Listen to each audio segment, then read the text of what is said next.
This video contains light spoilers up through the second dungeon in Metaphor ReFantazio. Alright, we've all been there. We're in the early stages of a game, and it's the tutorial.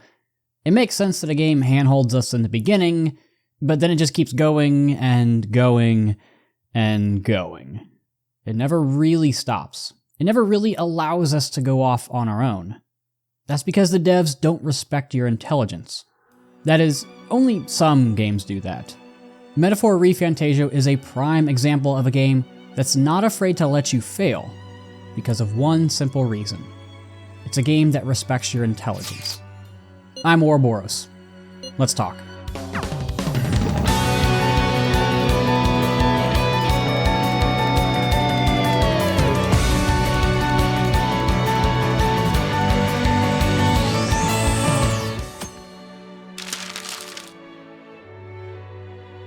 Before I get into the meat and potatoes of this video, let's clarify what I mean by handholding. I'm not talking about a game informing you of its mechanics, systems, or even controls. Like, yeah, I obviously need to know what buttons do certain actions. Modern controllers have a million different buttons.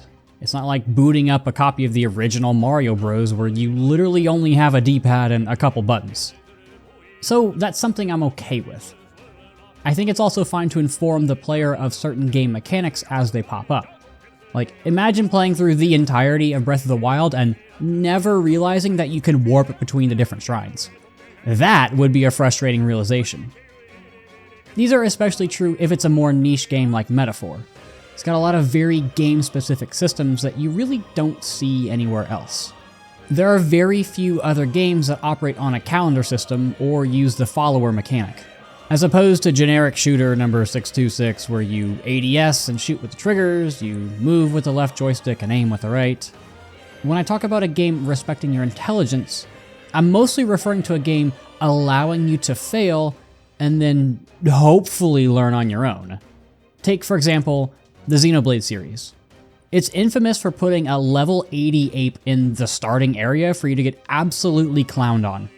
Monolith deliberately put it in the game to make you aware that there will be much higher level enemies throughout the game which you need to avoid. Then, once you're strong enough, you can revisit past areas for a fun challenge.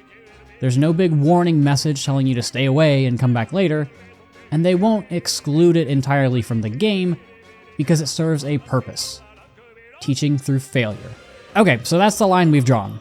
A game can give you a quick pop-up about controls or mechanics, but it doesn't force you into utilizing them. Nor does it shy away from letting you fail. So how does this all apply to Metaphor? Well, for one, once you get to the first dungeon, the game really lets the reins go. You're free to explore the city, focus on leveling up your royal virtues, leveling up your followers, go to smaller side quest related dungeons, or tackle the main quest. This isn't anything new to RPGs, but the deadline for clearing the first dungeon is always looming over you. It's conveniently placed in the top corner of the screen, even when you're in said dungeon. I, like many Persona veterans, tackle the dungeon in one run, but you're free to do it at your own pace. However, the game is okay with letting you mess around until the deadline. This is something that Atlus does frequently. Persona 4 and 5 both had deadlines for completing dungeons, and there were even unique game over screens if you failed to finish one before the impending date. So, despite giving you all the tools you need to complete a mission, the ball is completely in your court. The game isn't going to drag you kicking and screaming to engage with it. You are responsible to finish it. And this is all in the first dungeon. This is still very early game, and Atlus has already entrusted you with much more responsibility than some entire games. Let's take a look at some other things that come later down the line. One of my favorite moments was in Martyra. It's the location of the second dungeon, which, even after 20 hours, I still haven't beaten yet. Yeah, that's how big this game is. See, in the first area, Grand Trad, you were introduced to the Informant, a character who would sell you information about side quests and dungeons that could help you. I didn't think too much of it at first. I mean, he would basically just tell you where to buy items for fetch quest, or he would tell you an enemy's elemental weaknesses. Nothing too crazy, but a fun way to just add in an extra helper character. Until I got to the abandoned tomb. Before, I would just buy all the information he had, take a quick glance at it, and not think much of it. But then I encountered these guys. They're basically this game's version of a mimic, and they were incredibly strong. Like, way stronger than any other normal enemy I faced, and considerably harder than all of the other enemies in that dungeon. I gave the fight a few shots and got annihilated each time.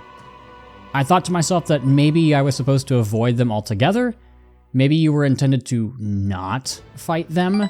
Then I remembered that I bought a piece of information about them from the informant, and realized that I needed to throw money at them.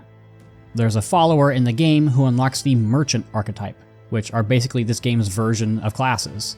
Only by talking to her can you unlock it. So I had to have talked to her earlier in the game in order to be able to finish this dungeon, because, hey, would you look at that? The boss is another one. By using an attack that consumes money instead of HP or MP, it distracts the Imatech and will reduce the number of attacks it can use during a turn. It's such a crazy mechanic, and I would have never been able to progress through this dungeon and quest had I not talked to Brigitte earlier in the game. Keep in mind that Brigitte, the merchant archetype, this dungeon, plus the rewards for the quest, which include unlocking a new follower and archetype, are all completely optional. This isn't even a part of the main quest. And the crazy part about all of this is that it's never convoluted.